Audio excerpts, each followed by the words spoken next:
This is a follow-up to a video I did on flooring options for survival retreats, and we're looking at something a lot of guys don't deal with. You know, they're dealing with food production and sewer and water and electrical and weapons and defensive tactics and stuff.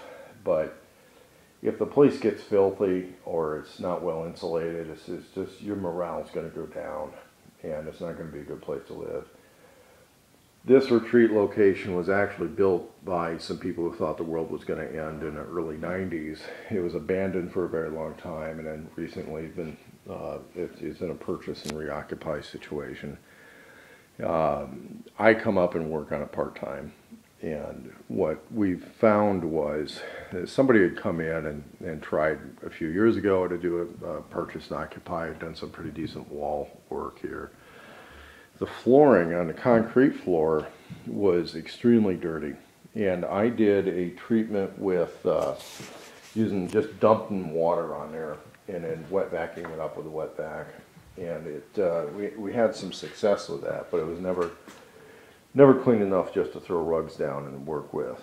I found these tiles for a pretty good deal at Home Depot, and it's been pretty good. It's still a few $100 to do a full room, but doesn't require a whole lot of skill. It's something you can learn if you're careful, follow instructions on the packages.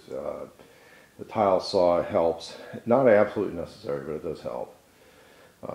If you do it as you live in it, it's a little tricky because you're going to move everything from one side of the room to the other side of the room, that kind of thing. We've got a water rationing situation, so I'm using a bucket and barrel system here for snow melt to make the mortar.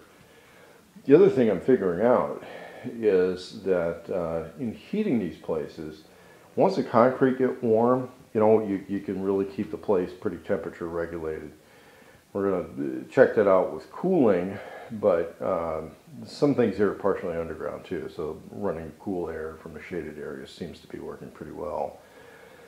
But there's definitely an effect with the mortar being aerated with a little aerator mixer thing, having an insulation layer between on the tile. And of course the tile's glazed, so sealed and glazed tile with that mortar as an insulation layer seems to be making that stuff pretty comfortable to walk on.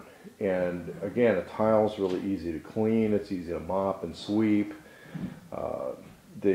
This floor, no matter how much we're mopping and sweeping, it would never get fully clean. It just wouldn't. And to seal it with all these spots and all that crap in there, that was a losing proposition. There's some paint-like materials you can put down in there. I felt that was a losing proposition too. The other thing is I got a little laser device here for making sure the lines go straight off of the wall. Not always using it, I mean, this stuff's square, you kind of make your gaps work a little fudge factor because there's irregularities in the cement.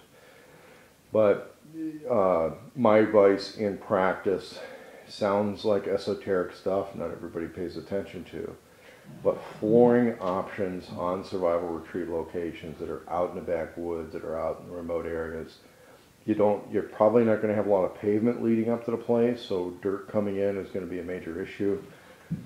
We tried some sections of wood floor, and they turned out not to. The problem is the dirt rubs into it, and so that turned out not to be a good thing. The tile seems to work really well. There are some paint-on, flow-on type things that can be used on concrete. The thing is, if it's not done when the concrete's really new, I think it ends up being too late. But tiling over the concrete seems to work really well. It's dirty now, but it cleans up easily. We're going to get this whole area done. And it seems to be the winning thing. And you don't have to use a really expensive tile. These little boxes here, oddly enough, you only get 11 per box. It's not 12. They probably feel like they're being generous because it's over 10. Not overly expensive, about $8 a box. 11 squares is 11 square feet plus the little gaps. And spacing it is a little bit of a fudge factor. Like up here, the gap's a little long, but I'm going to be having trim along the wall anyway. The flooring we bought isn't going to be used on the floor. I'm actually looking at taking some of this stuff and using it as wainscoting, which I think would look kind of cool. Just to keep the morale up from a place being attractive to live in and stay in. The lighting here, of course, is all LED, and that's to save battery off of the off-grid system.